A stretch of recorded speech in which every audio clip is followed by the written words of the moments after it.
Now it's time for Snobs picking up the Cougars. He's ripped like Lex Luger, and they call him Freddy Krueger, cause he wears the finger picks. He's a Benjo Dream Weaver. Cougar's getting bored, and I think he might leave her.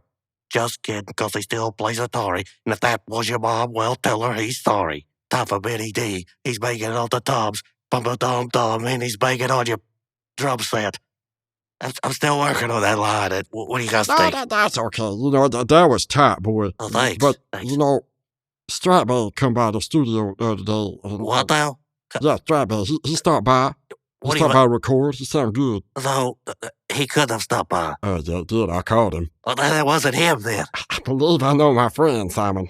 Couldn't have been. I wasn't here. Maybe that's the problem, Simon. You never hear when Stratman here. It's almost like you don't even like him. I know him better than any of you know him. Oh, yeah? Then why didn't he tell you he was coming over? Because that was an imposter. Yeah, well, if you know him so well, you need to tell him that he shouldn't be playing a Stratocaster in this band. Only Les Pauls. He don't know no Stratman. He don't know an imposter. I know pasta, okay? I used to play a meatball on the Teenage Ninja Mutant Turtle. I rolled off on the floor and did the taco roll and all. I am a Stratobe. Hey, that's a pretty good impersonation. Maybe you should show that to him next time you come over. Whatever, regardless, look, Strat Bay had some suggestions, and I believe we should follow them, even though I hate the guy. For instance... You're not even in the band. Yes, I am in the band. I did the whisper track on the last song, okay? Waiting for the sun. All that jazz? Yeah, I did that. That was me. While you was taking a... Do you take smoke breaks? No, I don't You don't smoke. While you was taking a pee break. Okay, anyway, the drums on that song, Benny D, Look, we gotta change the rhythm. The tone of those drums suck. Look at me. Shut up. Look at me. Shut your face. Do you think that I don't know that those drums don't sound like they've been fired out of the back of a Chevrolet Silverado's muffler? There's always going to be some kind of problem. Some snare drum, or some guitar, or some drum kit, or some guitar, or some tambourine, or some drum kit, or some hot rod Lincoln. But the whole point of this is that we make our sound and go on with it, and those people do not know about it. Okay. When you put it that way, I've spoken my piece. You want this band to suck? I guess the only good part about that track will be the whispers. Okay, so are we changing the rhythm of the drums or not? Because I agree. Whichever way you decide, I agree. Yeah. Look, that is our sound. We can't do that to Benny D. That guy could beat all that boots and cats and rhythm like he's Shrek or something. Oh, yeah, because there's that cat in the boots. What's his name? Gus? Francis Farquaad. No, it's not Gus. No, it's Donkey. I'm losing my mind. Okay, look, we can't worry about that anymore. Look, we came on and stopped on vacation. This is making everything very hard. Did you get the commercial done? Yes, I did. What are you waiting for? Roll it. Sort of. Okay. Hello, this is Roy G. Bibelow, inventor of the Skidley Toilet and Skidley Toilet Wrist, for writing books and sonnets and other things of that nature. We here at Skidley Toilet have teamed up with Uncle Rico Placebo Supplements to bring you the best toilet of all time. This toilet cured my gingivitis, and it does things just like a regular toilet will do, except it doesn't flush, and it really ain't a toilet. Taste the rainbow. Yes, making me hungry. This has been all that jazz with me. No. Oh, I'm sorry. I'm losing my mind. Yes, losing his mind, because the Skidley Toilet is so darn skidly. Take you to Ohio. Don't be a salty dog, Bay Cakes. Playing some Beyblades out in the yard. Throwing Snowflake. Skidley Toilet from Placebo Toilets. Taste the rainbow. Your mileage may vary. There you go. It's pretty good, if I say so myself. Oh, yeah. Whatever, we'll have to go with it. The other guy will work it out. Just send it over to him. Tell him it's finalized.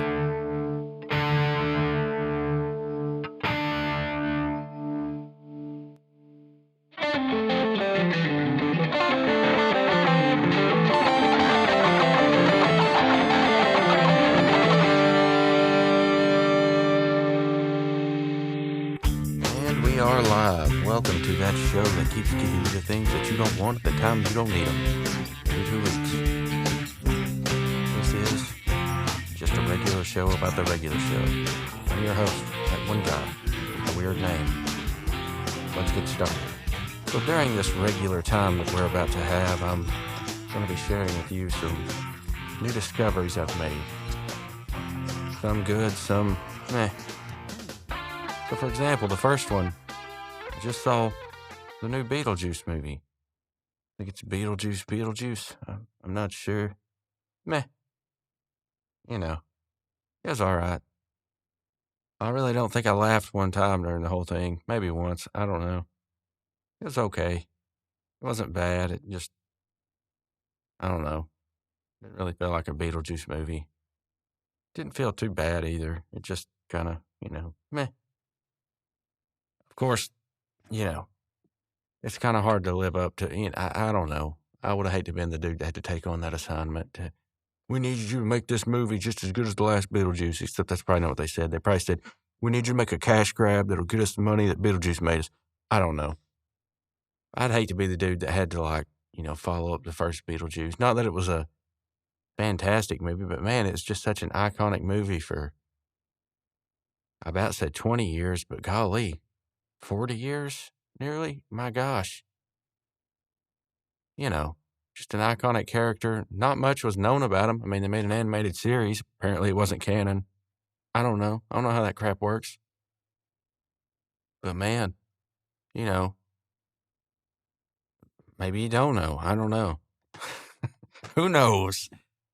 It seems like it's such a hard thing to, or it would be a hard thing to do it doesn't seem like there's a whole lot of, mythos around Beetlejuice created.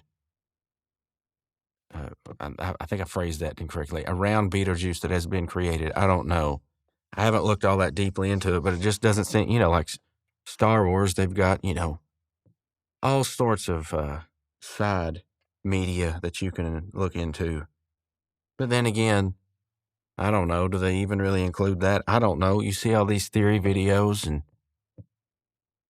and it seems like they never make them into the movies. So I don't know. The moral of the story is I don't know. I don't even know if that's a moral. So the theme here, I don't know. But anyway, one of the things that I know that I did like, I found this dude's YouTube channel. I think his name's Fred Jonesy. I'm not sure. Once again, I don't know. I just watched a few videos of this person's, and it's pretty good. It's mainly focused on this thing that I didn't know was a thing called analog horror. I'm assuming that analog horror sounds better than digital horror. Digital horror's a little too clean, and analog's got that coloration. No, not really. Sort of analog horror, I guess, is like found footage type stuff. Sort of in the vein of Blair Witch, but the cool thing I found about it, I watched a couple of them. First one was like, I guess the what's the word? Progenitor of this analog horror trend called No Through Roads. And it's like a time loop type YouTube video series of found footage. And it's just, it was really cool watching through it and having this person explain through it. And, it was pretty enjoyable. I'm saying and I don't know a lot today. Do you know what I mean? Sorry, that's probably because I've been listening to Oasis again. We'll get onto that pretty soon. But anyway, they say that a lot. You know what I mean? It's actually, I think it's you know what I'm saying, but you know what I'm saying. Okay, for real, this analog horror stuff's pretty cool, like this No Through Roads. It's pretty interesting.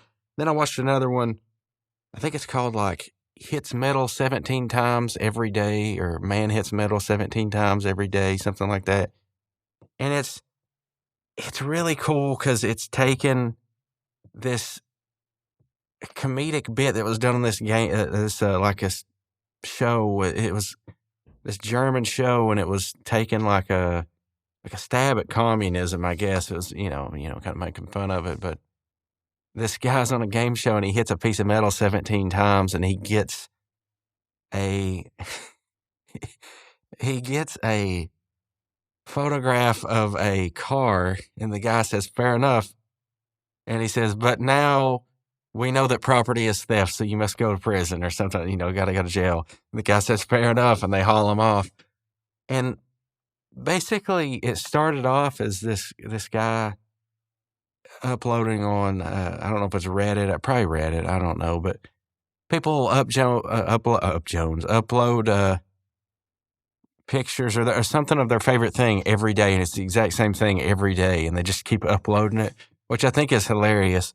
But one of them, I said Jones there because it was Freddie Jones from iCarly. He mentioned somebody just uploaded a picture, the same picture of him like every day. Well, this was this video, and he uploads it like 31 times straight, or so many times, and like on some high number, the video changes, and people start catching wind of it. The video changes, and it's crazy. Whoever this is taken this thing and changed it from this comedy bit into this. He's put a whole backstory to it. It's like this horror into sci-fi into like, I don't even know how to explain it. It just morphs so much. And it's like this, it ends up turning into this found footage type story. And it's not complete yet, and it has these elements of like the forum members interacting with it a little bit, and it's just really cool. It's kind of really inspiring in that you have these people that want to, they want to make productions, but they don't have necessarily the thing of, oh, I've got all this production value on my side. So what they do is they find another route. They find like a side entrance or a back door or something to actually get into making these things. So, they've got a look about making their art or whatever in they got to approach it in a different manner, So, I don't know. I guess it'd be about, the same as like somebody thinking that art has to be on a canvas or something, but somebody puts it, on the side of a wall or something. I don't know. That's actually probably a horrible example, but who says the kick drum has to be on the downbeat? It can be on the offbeat. And the snare can be on the downbeat. We'll play punk music. Yeah. Because that's what kind of show this is. I don't know. But yeah, it's just really, I'm probably going to enjoy watching some more of this stuff. I just turned on one a little while back, something like The Oldest View by Kane Pixels or something. I don't know. It's just these, I don't know. There's a community engagement, which is what seems to be one of the funnest things about it. And that man hits metal 17 times. It was so enthralling because half the people think it's hilarious and the other half are just like, this is actually horror. And then in the bits of horror, it'll break out into musical bits, which is, just great.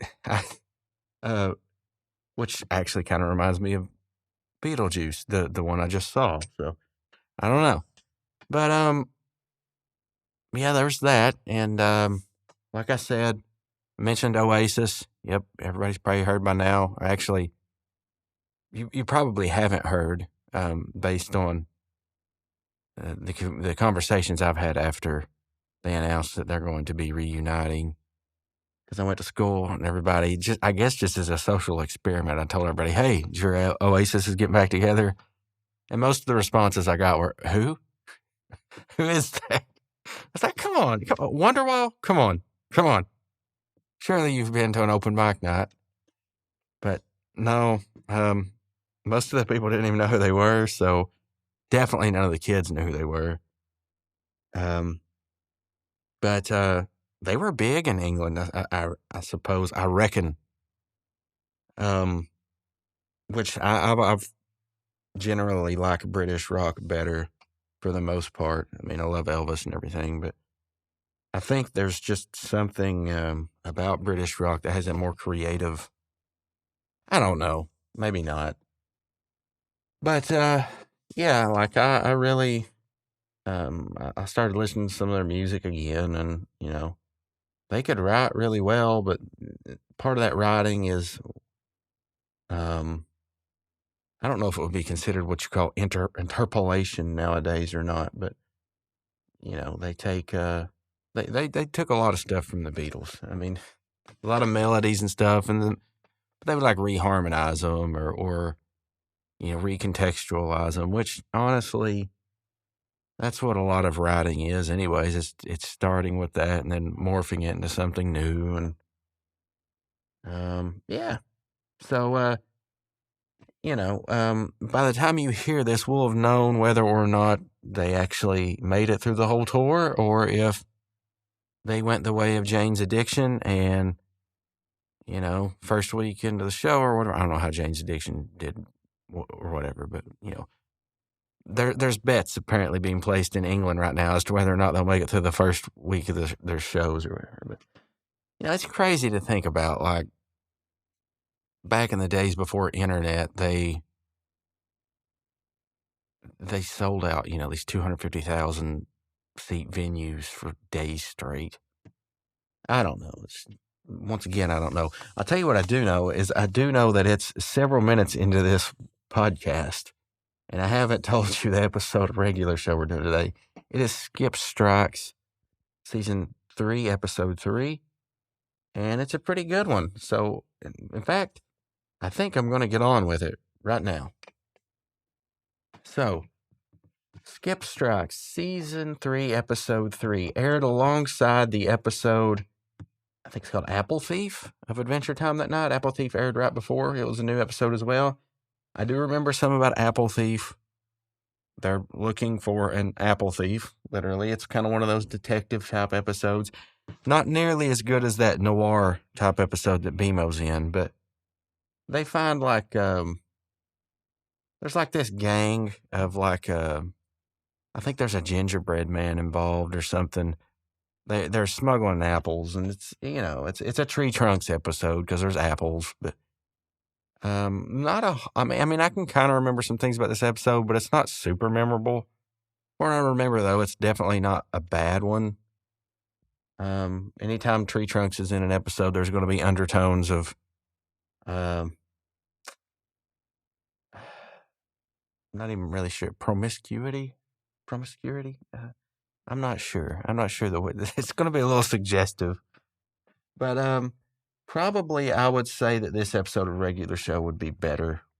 This is a pretty good episode of regular show. So, Skip Strikes, like I said, season 3, episode 3 aired, I believe, October 6th, 2011, October 6th, October 3rd, one or the other. As I record this is not that far from being the anniversary. Today is September 16th, so yeah, it was October 3rd. It was July 16th, 2012 in the UK. 2.08 million, so that viewership is going back up. So yeah, TVPG, directed by Mike Roth. That's, usually nothing new. Benton Connor and Calvin Wong, that's kind of like the duo that I like for the episode so far, for written and storyboarded by. Last episode was Bet to Be Blonde. It was okay, but it didn't, if you recall from the last episode, it didn't really branch out into the, kind of the, I wanted it to go deeper with the spy theme type deal or whatever, but, and then the next episode is Terror Tales of the Park, which I've already covered. By the time you're hearing this has already been covered probably. I covered it once, and a couple of jerks covered it one time as well. So, I'm not sure what comes after that. I will have to look. But the synopsis on this episode: when a secret of his comes under threat of being let out by a rival bowling team, Skips leaves the park bowling team, putting the souls of Mordecai, Rigby, and Benson on the line after Rigby makes a deal with the rival team for a paranormal ball. So they give away quite a bit of the episode in that synopsis. I mean, that Rigby thing, we don't find out till halfway through. So, yeah, whatever. It's their synopsis. They'll use it how they need it. J.G. Wentworth. J.G. Quintel. 877 cash now. Okay, so voices. Mordecai is J.G. Quintel, Rigby. And the bowling manager is William Salyers. Pops and Benson is Sam Marin. Skip's wizard and photographer is Mark Hamill. I don't remember wizard. Is it the wizard of the park? The one that's taking the pee-pee in the park? I don't know. Additional voices. Death is Julian Holloway. Gary. Really? Gary and Rocker Dude is Robin Atkin Downs. Oh my gosh. I was thinking Rowan Atkins. Mr. Bean, whatever his name is there for a second. No, it's different. Robert Atkin Downs. I think we talked about him too on the death episode with the arm wrestling. Boy, Skips only comes around death only comes around when Skips is involved. And then head baby, announcer, and pizza guy is David Kay. All right, so we don't have our Sixth Ranger today. We don't have Robert Craig Smith. Well, guess we'll have to trooper through this one. I don't know. So let's see. We'll get into the trivia afterwards and all that. Let's go ahead and start this bad boy up. So the episode starts with no birds chirping because we are starting out at Stardust Lanes and it is nighttime and the guys are night bowling. And we see a really nice shot of the little pin holder thing rising up, cameras behind the pins looking up the lane. And apparently at Stardust Lanes, all the bowling balls are black, which is actually kind of cool. It looks very organized, clean, and professional. None of that cosmic bowling crap. No, we are classic at Stardust Lanes, okay? Skips rolls a strike, and Benson's like, man, that's another perfect game for Skips. And another perfect game. I mean, it's like, how many has he rolled? If he's, why is he working at the park? I mean, he could be making, I don't know, if Kingpin taught me anything, it's that, people bowl, I guess. I don't know, but, I don't know. Skip seems pretty good at bowling, though, so, which is, I couldn't imagine how much, time it takes to bowl a perfect game. Ugh. Apparently not too long for Skips. I don't know, but once again, I don't know. Okay, I do know that the dudes are wearing a pretty cool bowling shirt. It's red with a white stripe, very classy looking. And the other team is mad. They said, you wouldn't be so good if it weren't for Skips. And Mordecai says, it's not our fault. He's so awesome. And, and we got this nice little, it's a song. It's a tune. This guitar, it kind of sounds almost Hawaiian in nature. Maybe like a slide. I don't think it's a slide guitar, but, it's kind of got that type of vibe to it. Very, not bowling-ish or maybe beach luau type. I don't know. Probably not a luau, but, this easy breezy type music. Anyway, got to give them props for that. So they taking a look at the number 1 trophy, and we find out that the Park Strikers are in the finale, the finals, and they're playing against the Magical Elements. And they're like, who's that? And as you can guess, it's a bunch of dudes with magical powers. And I guess they're headed up by Death, who does most of the speaking, but Gary's also there. And so is the baby with the rattle, Skips, come fight for us. And then also the wizard. So I don't know if it's the wizard that had the power or if it's the wizard that's going to be on Terror Tales of the Park that does the house egging. I don't know. I really don't know because it could go either way, but I'm going to have to assume it's the one from the park because the one from Terror Tales of the Park has not made an appearance in the series yet. Although, maybe they're one and the same. I don't know. Anyway, they get in a bit of a squaffle there, and Gary's like, shouldn't be hard to beat these guys. They're out of their element. And Rigby says, no, you're out of your element. And Gary just kind of closes his hands, and Rigby's mouth disappears. So there's some more trash talk, and, Death, it's a fact, we're better than you, something.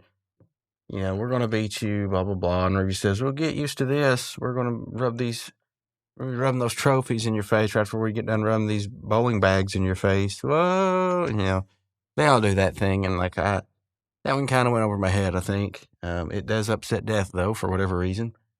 And then we get the scene wipe to Giorgio's Tower of Pizza, and it's the Leaning Tower of Pizza. But I think this is a play on Giordano's deep dish pizza. I'm not sure. But there is a wicked looking, I don't know if it's a Trans Am or what, parked to the left of this. And it almost looks like the car off Smokey and the Bandit without the eagle on the top of it. The Trans Am, it's got the bronze stripe down the side of it, and it's sleek and black looking. And anyway, yeah. And they've also got the detail to this building just looks odd for some reason. It seems like it's more detailed than it needs to be. It's got these security lights drawn on it, and I don't know if that is like the AC unit drawn on it, or if I guess that's the main electrical breaker. That wouldn't be the AC unit, but it's, going inside the building, and props to the production team there. So the guys are inside discussing why they're good and all that jazz. We interrupt our regular show review to bring you this very special segment. Oh, hey, it's me, the other guy. And this is All That Jazz with me, the other guy. You know what's bullcrap? Whenever I go to the store and people tell me that I own a yacht, they wait till I walk past and they yell, yacht! And I say, I can't own a yacht, I'm too poor. And I can't even swim, I can't even afford a jumbo. And then they make fun of me and they keep saying, yeah! And then they laugh and I say, well, at least I put my shopping cart back in the buggy corral, butthead. This has been All That Jazz with me, the other guy. Brought to you by Placebo Supplements. Booty got me like workout. Get the booty that makes all the people say, booty got me like.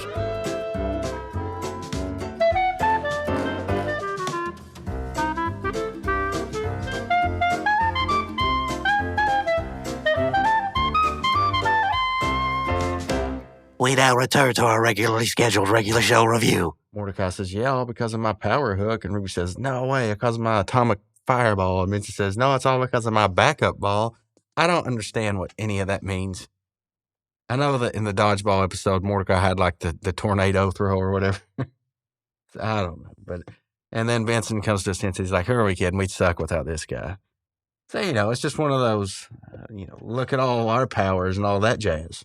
So Skips excuses himself to go to the restroom, and while he's in there washing his hands, you hear Death laugh, ah ha ha, and he's in a stall, and Skips goes, I know it's you, Death. And then Death kicks the stall open, and these ghosts come flying out, and it's this green light, and it's whoa, and it's gross. I find it just gross. I don't know, but anyway, he's like, what do you want? And he's like, tell me, Skips, these friends of yours, they idolize you. And he's like, nah, no, it's respect. And he says, they wouldn't respect the Skips that I know, So they get to this long conversation, and he's like, basically, it's how he's blackmailing Skips, pretty much, long and short of it.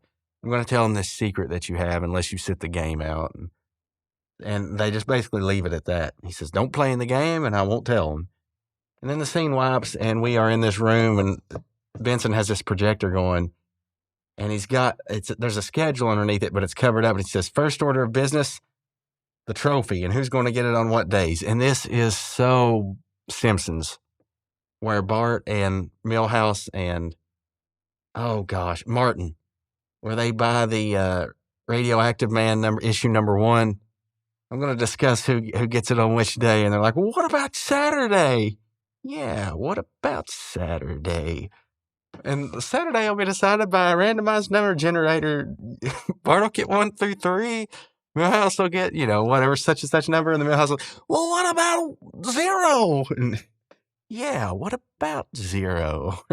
I don't know. It's something stupid like that. I'm not exactly sure, even if it was a random number generator. It was just, but they're just constantly, what about Wednesday? But anyway, this weekly schedule, Vincent says, I think it's more than fair. And it says weekly schedule. It says Sun, MTUWTH, Fry, Sat, Sunday through Saturday. And Benson gets it on Sunday. Monday is Rigbone. That's what the key says, R equals Rigbone. Tuesday, Wednesday is Skips. Thursday, Friday is Murder Kai. And Benson is Saturday again. So Benson gets the weekends. Mordecai gets Thursday, Friday. Tuesday, Wednesday goes to Skips, which he should probably be getting like the whole week. Which, this is stupid that I'm even debating this, because it's like, just put it in a freaking case in the house or something. I don't know. But I think it's funny that Rigby only gets Monday. He probably shouldn't even get that day. Anyway, let's see how this goes. Skips walks in. He's like, I got an announcement to make. And he lays down his bowling shirt and he says, I can't play in the tournament. And like, why not? He goes, look, I just can't play. And something like that. And he just turns around and skips out of the room. It's nothing long and drawn out. And Benson takes it pretty well. He goes, okay, next order of business. And he erases the weekly schedule and he writes down losing and underlines it. And he's like, losing the tournament. And, Rigby's not having it. Or Mordecai says, that's fine. I'm cool with forfeiting. And Rigby's not having it. He's like, no, we can't win. But, we've got to win that trophy. And he makes some speech and they put music behind it. So it always sounds more moving when they put music behind it.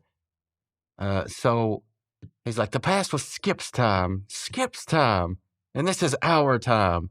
Just I don't know. It doesn't seem all that moving to me, but the Mordecai and Benson seem to think so. They're like, all right, well, who are we going to get to replace Skips? And then we see the cut back to Stardust Lanes. I about said Scarface Lanes, yeah. Stardust Lanes. And I just got to point out really quickly that the stars on the wall look really cool. But anyway, we see a bowl roll down the alley and a bowling ball roll down the alley. I'm sorry, ladies and gentlemen. I don't know what's going on today, but I am having the hardest time talking. We interrupt this regularly scheduled regular show review to bring you a very important message from our friend, Robert Rody. Oh, hey, folks, I didn't see you there. This is Robert Rody, and this is a metal moment with me, Robert Rody. My name's Robert Rody, and I really like metal music, as you can tell by the music that's playing in the background. You know what's metal? Tungsten. You know what else I heard? I heard Simon's looking for a real metal lady. Not an android, because Kmart's already got one of those. No, folks, I'm talking about a lady who really enjoys metal music. A real Iron Maiden, if you will. or really, any lady will do, since Armamoto ended up being fake. Maybe, I think. The jury's really still out on that one. Anyway, this has been a metal moment with me, Robert Rody. Until next time, you're my Wonderwall. You know what's bullcrap. Every time I go to the store... No, you idiot, no! Oh.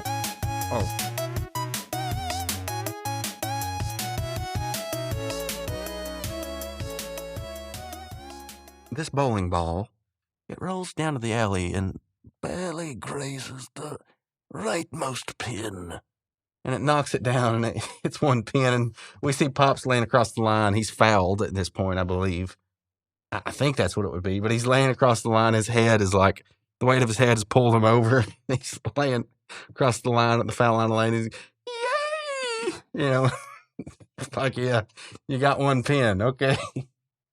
Sounds like me. Anyway, Death comes up behind him. He's like, oh, what happened to Skips? And Pops is in the middle of the lane, like squirming around like a fish or something. And yay! And he says, oh, that's not Skips. That's just some bloke with a fat head. He says, hey, Rigby, don't forget about our little wager. And Rigby's getting nervous at that point, and he walks off.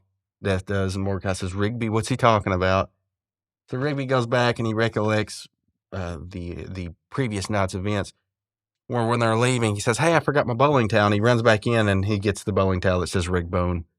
And, he's like, I think he's like rubbing it against his face, like, such a nice towel. And then he sees the magical element. He says, you guys shouldn't even bother showing up tomorrow. You don't even have a chance. And instantaneously. I mean, the other three members turn around and they start trying to hold back the baby. It's not Clorgbane. I can't remember his name, but they tried to hold back the baby with the rattler, and he's like, let me at him, let me at him. And it's like before he even says anything, they turn around and they start, like holding him back. It's, I don't know. And Death's like, I got this, and he turns around and he says, you seem so sure about yourself. And, they kind of have an interaction there, and he's like, basically Rigby bets his souls, and he's like, my soul against what? He's like, a ball full of souls, and he pulls out a bowling ball, and it's like glowing green, and it's got these souls flying around in it. Whoa, and he's like, cool, soul ball. I could rub that in so many people's faces, which is once again gross, but yeah, there you go.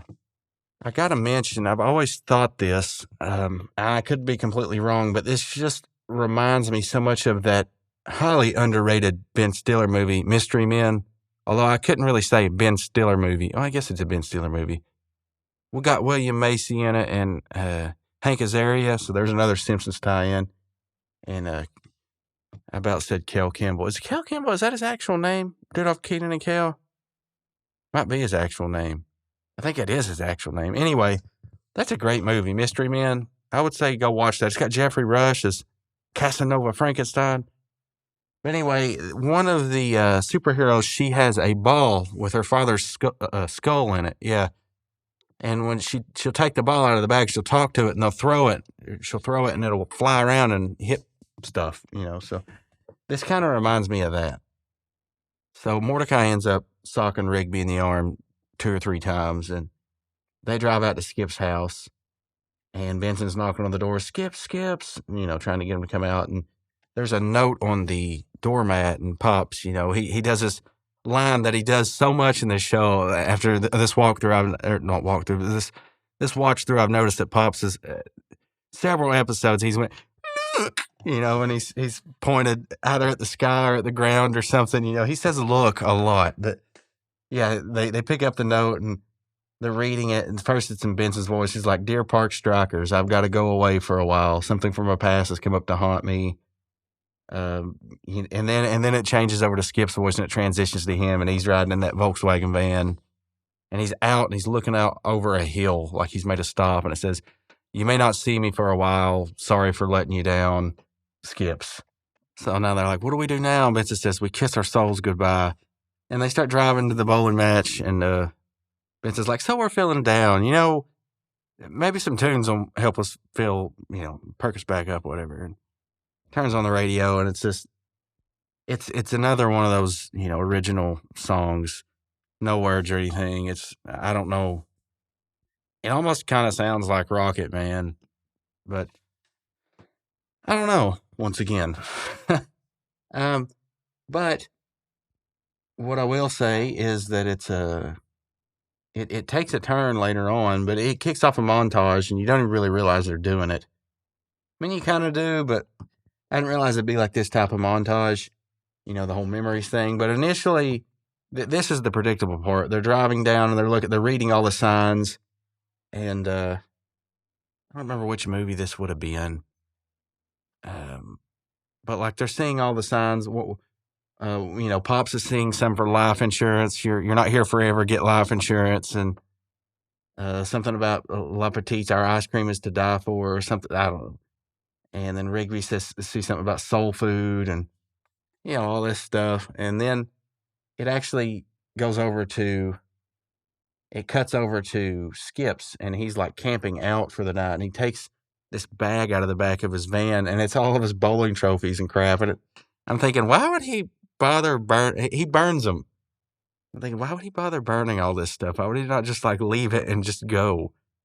But anyway, yeah, he's burning all this stuff, which, I guess maybe after you figure out what you do about Skip later on, we already know he's immortal. So when you're immortal, sometimes it might just be easier to forget anything that could, trigger a memory than, to keep it around. But I don't know.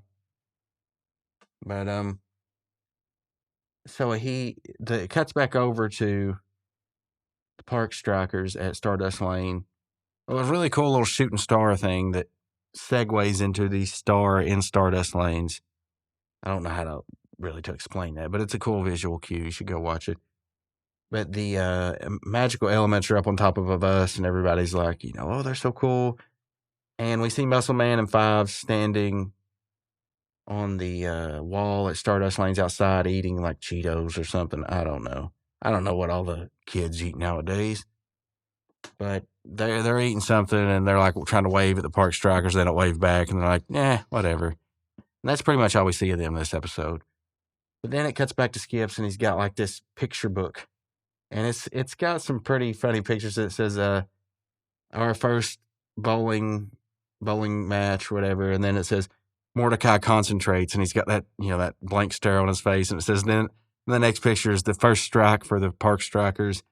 We win our first games against Boulder Dash, which is like the bowling hats. Boulder Dash, it's like that theme, and then our second win, the Honor Rollers, which is the college graduates in their their gowns and caps. And then they went against the Lane James. Yeah, Lane James, and they're like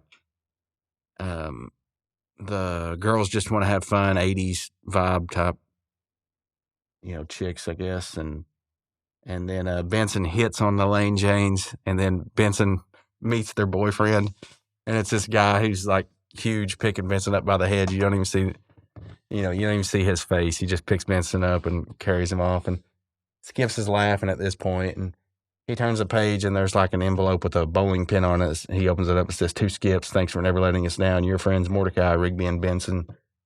So you can kind of see where this is going. So the match starts, and we have an announcer, almost like for this really is reminiscent of Kingpin, where they have the announcer for the bowling game, and they're like, the Park Strikers really need this strike, and it's Benson, and he goes up and he rolls, and he knocks down like 8 pins in the back. The 4 in the front are still left up or something. Before he rolls, though, Death's like, "Oh, hey, Benson, choke," and he rolls, and he hits those pins. And then, a miss for the Park Strikers. And then Death walks up with that ball in his hand, and he just shoves Benson in the face and rolls the ball down the lane and hits a strike. So, yeah, it's pretty one-sided even at this point. So it's Pops' turn, and he's like, "Oh, time to bid my soul adieu." And then they're like, "Wait." And you see Benson's arm up on the screen, the little silhouette of it. He wipes out Pops' name and puts Skips down. And he comes up and grabs the ball, trots up to the line, Skips up to the line, throws the ball down the lane really fast and knocks all the balls over. And they're like, and Death's like, he's mad because Skips is there. But he takes that soul ball out of the bag and he's like, "Time to step this up a notch." And he picks it up and he throws the ball at their head, and it like curves around and hits the pin. Like it does like a 90-degree turn and hits the pins. And so that's a strike. But then this guy earlier who said, "Hey, I told y'all no magic if you want to play in this league." Well, he's trying to talk to him again. He's like, "Hey, I told you no magic." And Gary does the little thing with his hand again and makes the guy disappear. And here's the thing, like, Gary is a good guy. So I'm not understanding, so here's the thing about this episode is all of the bad guys on this episode are actually, at least they end up being good guys, except for the Wizard. But Death ends up being a good guy. And honestly, it's really not I guess that isn't too surprising, but it's not even really a big surprise because Death is really like a morally gray character at this point. But Gary really surprised me here because we see a shot of him with like stars in his eyes and like this really mischievous grin on his face. That is not the same character that we get even later on in this season. So this just seems so out of character for Gary. The Wizard, yeah. The baby, maybe. Death, possibly, because, but Gary, it just doesn't seem like in his nature to be this way. So I don't know. But anyway, yeah. So we are, here in a minute, we are going to see a Kingpin reference. It's the most memorable part of this episode. I am sure of it. It has to be. There is no other way that it's not. It's got to be a Roy Munson reference. Anyway, so, let's bowl. And then it shows a hand over the little air vent, and Mordecai picks up a ball, throws a strike, and then the baby with the rattle shakes the rattle, picks the ball up, and he like telekinetically tosses it at the pin, strikes it. So they're showing off their powers here. Rigby rolls a strike, and this is what I was talking about. Gary, he picks up the ball, and it's like this ball that's got like it's like this ball that's blue, but it's got these yellow stars all over it. This cosmic ball, man. Okay, and he goes up there and he rolls it, and it has like this backspin, and it like stops in the middle of the lane, and everybody goes, and then he gets this grin on his face. And he turns out, this is the one I'm talking about. It just looks so mischievous. And then he does the splits, and he does like 3 or 4 punches, and then the ball starts rolling forward again, and it goes down the lane, and it hits all the pins and strikes him. That has got to be a Kingpin. That happens at the beginning of Kingpin. It's just so. Woody Harrelson's character, Roy Munson, does it. It's just so. It has to be. I mean, there's nothing else it could be referencing. So the wizard, he turns the ball into a rabbit and picks up a spare, like this split, which I don't know. Sure, whatever. But the thing that's really starting to stick out is they keep cutting back to this announcer, and there's this dude on the left that looks like Muscle Man with like a leprechaun hat on or something. Anyway, I don't know why he keeps coming up, so I just got to mention him. But what's getting me though is these magical elements. They're not just using magic to score; they're also sabotaging the other team now. So when Benson goes up to bowl, the baby shakes his rattle, and the lane turns into ice, and Benson trips. Sorry, not Benson. I guess it'd be Mordecai. The wizard, he waves his fingers, and Rigby's ball goes flat. And Gary closes his hand, and Benson's shoes get tied to themselves, so he trips up. So we're down to the final here. It's a good thing that Skips came in at the beginning of the match and not the end, because there would be no hope. So it's down to this last roll, and Skips has got to get a strike to win, that one of those type of deals. And they're all the magical elements are over there, or 3 of them are over there, and they've got like flames coming out of their hands, like we're ready to take your souls. And Death's like, wait, guys, I got this. And he goes up to Skips and goes, remember a little convo we had? Do they know your little secret, or would you like me to tell them? And he says, my friend's souls are more important than my secret. If you want to tell them my real name's not Skips, go ahead. And then he rolls the ball down the lane. And, well, first thing I got to say is the crowd behind them, their facial expressions don't change the whole time. This dude with the blonde hair, and I think he's got like the proto-excellent top cap on. He's just like, got his mouth hanging open, smiling the whole time. They pretty much all do. But as this ball's rolling down the alleyway, or the lane, all the magical elements are like firing, spells and crap, blowing up the lane, trying to knock the ball off course. And the lane is like collapsing into this space of nothingness, like the regular show title screen, basically. And it's right behind the ball. So it's like the ball's racing, and the baby's bringing down like meteors from the sky, and it's like crashing into the lane and crap. And it's crazy that none of them stopped the ball, but the ball makes it to the pins and knocks them all over except one, and it's teetering. And then shortly after it falls too, and then the lane collapses, and Pops lets out a yay, and they all just go on their merry way pretty much. No, a couple more things happen. So Rigby's like, I believe you owe me a soul ball. And then Death basically throws the ball, and it knocks him, 4 or 5 feet, back onto his back, and he says, take it. I've got 1 million more just like it, and he says, I can wait for a few more souls. He says, magical elements out, and they all disappear in this flame. So they seem like really menacing, but they all end up being good guys pretty much in the end. And I mean, literally like a few more episodes into this season, they pretty much end up becoming good guys. At least some of them do. So, and honestly, Gary wasn't really a bad guy in the beginning. Like that first episode where he comes and picks up Skips in the Cosmic El Camino. I don't know. But Gary's actually one of my favorite characters. So we'll find out about him later, way later in the series, like almost towards the end of the series. we find out about, some pretty cool stuff about Gary. We actually find out cool stuff about all the characters. So, I mean, that's just basic character development. You're going to figure out more stuff about characters. But anyway, well, I'm trying to think. Oh, they're in the car and Rigby's tapping the soul ball and it's like, so he's agitating the souls. He's like, this is so cool. And then Benson says, Skips, why did you change your name to Skips? And he goes, I just got tired of everybody calling me Walks when I really skipped. So his name was Walks originally. We know that now. And they're like, well, why do you skip everywhere? And he goes, you know what? You guys have heard enough secrets for one night. So, yeah, they leave that one on they leave the door open on that one. And there is an episode that explains it, and it comes, I don't know if it's in this, I don't think it's in this season. It might be next season, a couple seasons from now, but it's actually, it's a really good episode. It's definitely a top 20 episode in my book, if not a top 10. So, yeah. This episode, though, that was the end of the episode. This episode, this is probably one of those, another one of those like 7 out of 10 type episodes. There was nothing really that stuck out all that much about it, other than the Kingpin reference. I loved that, which was, I mean, it is uncanny how similar it is, but like it doesn't really get like super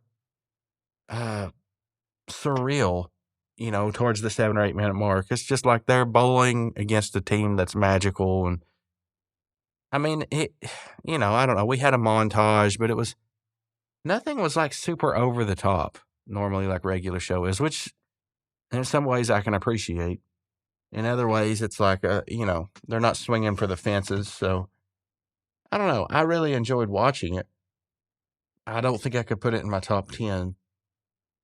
But it does set us up for one of the better episodes in the series. And, it's a bowling episode. Who doesn't like bowling episodes? I mean, The Simpsons had a bowling episode. They had the pink shirts. So, yeah. Okay, so episode connections. Death is from Over the Top. And Reginald, that's the leader of the Cake Guardians. That's Free Cake. Gary is from Free Cake. And then the wizard, this is the wizard from The Power, not the wizard from Terror Tales of the Park. Or maybe, like I said, maybe they're the same. So let's look at the trivia here. Magical elements had stood undefeated for thousands of years until Skips defeated the team at the end of the episode. Skips reveals that his original name was Walks. Okay. Pop culture references. This whole episode is an homage to the 1998 cult classic, The Big Lebowski. Their shirts do kind of look similar now. The nameless bowling manager even resembles one of the characters. Oh my gosh, I can't read it. Donnie Karabatsos. Okay. Yeah. Dang it, Donnie. Yeah, okay. The roof shape and interior decor of Giorgio's Tower of Pizza pays homage to the Pizza Hut's old red roof design. Yeah, and when you look at the interior, I was going to say the lights they had, those green stained glass lights, I was going to say that's definitely pizza. And they also had the tablecloths, the red and white checkerboard looking table mats. The part where Gary bowls and his bowling ball freezes as he proceeds to do the splits is a reference to the 1996 film Kingpin. All right. When at Pop's house having a group discussion to talk about Skips being unable to play, Rigby says, the past, that was Skip's time. Now it's our time. A nod to the popular 1985 movie Goonies. Oh my gosh. Yeah. I think that's the part where the fountain on the Goonies and, oh gosh, memory, don't fail me now. What's that guy's name? The one that plays the guitar, voices Donatello? Oh, how can I forget this guy's name? I watched. Oh my gosh. Corey Feldman. Oh my gosh. Yeah. Oh my gosh. I always watch the Yoko Ono Sings videos where Andy Rayfeld or whatever his name is, he'll put Yoko Ono singing. Just basically that scream performance she does fits in any song. I'm not saying it sounds good, but man, it fits in like any song. You know, all that. It just, if you time it out right, it just like it just fits. And he's been tacking on Corey Feldman's guitar solos at the end. So, I mean, it's just this outrageous cacophony of, I don't know, hilarity. But yeah, Corey Feldman, I believe he's by the fountain. He's like, this wish was my wish, or something like that. I don't know. Or maybe that was the movie where he killed Jason. I don't know. It wasn't. Production notes. This episode received 2.079 million views, so they estimated upward. They rounded up in the earlier quote I gave you. In the original storyboard, the following was changed. The wizard is interrupted by his bowling teammates as he is... Seriously? Oh my gosh. The wizard is interrupted by his bowling teammates as he is about to urinate into a bowling ball. Oh, the wizard's going to pee in a bowling ball bag. That would have been the greatest. Why did they take that out? That would have been so fantastic. Such a great callback to the original. That would have given it another point in my book. If they would have had something, you just said, it's just like he is on the first episode. And if Rigby would have had to steal something behind his back, like he does with the power, that would have been the best callback. If they could have made that a running gag in the show, kind of like Sideshow Bob stepping on the rakes, he steps on the rakes. That would have been such a great callback. I don't know why they cut that. Oh, man. That one's a swing and a miss in my book. Swing and a miss. Rigby originally tells magical elements that they have crappy matching uniforms instead of lame matching uniforms. Okay. That's cool, I guess. Goofs. When Skips reclaims his space during the final game of the tournament, he is shown on the projector writing his name with his finger, but in physical form, he was using a pen. I didn't pay attention to that. I probably should have. When Benson originally reveals the trophy agenda, it's missing the key showing each person's letter and name. Okay. Yeah, I'll overlook it. Overruled. Oh, man. Just knowing that they had intended that wizard bit. For this whole series, if they could have fit that in 4 or 5 times, and it wouldn't take much. I mean, you're talking 10 seconds of airtime. Man, if they could have just fit that in 4 or 5 times throughout the series, and maybe once a season, that would have made the whole series. It would have just taken it to another level. I mean, it sounds like I'm overhyping things, but that's just that would be such an iconic, like, series joke. Like with Family Guy, you've got the chicken fight. With The Simpsons, Sideshow Bob steps on the rake. It's, kind of his thing. With the wizard, it can be peeing on stuff. And Rigby having to sneak behind him and steal something. Every time. You don't have to change it up. Just change the object that the wizard's peeing on. Change the object Rigby's stealing. You got it. There's your formula. I mean, surely I'm not the only one that feels that way. I don't know. But speaking of feeling that way, if you do feel that way or another way, I have been uploading videos on YouTube now for probably a while since you've heard this, so please comment. I cannot believe my experience on YouTube. I uploaded it the first day, and I 10 times my views compared to what I get 2 weeks on Spotify, which is really not a lot, but, I mean, a multiplier is a multiplier, folks, okay? 10 times 1 is still 10 times 1. All right, so we're rolling here. No, for real.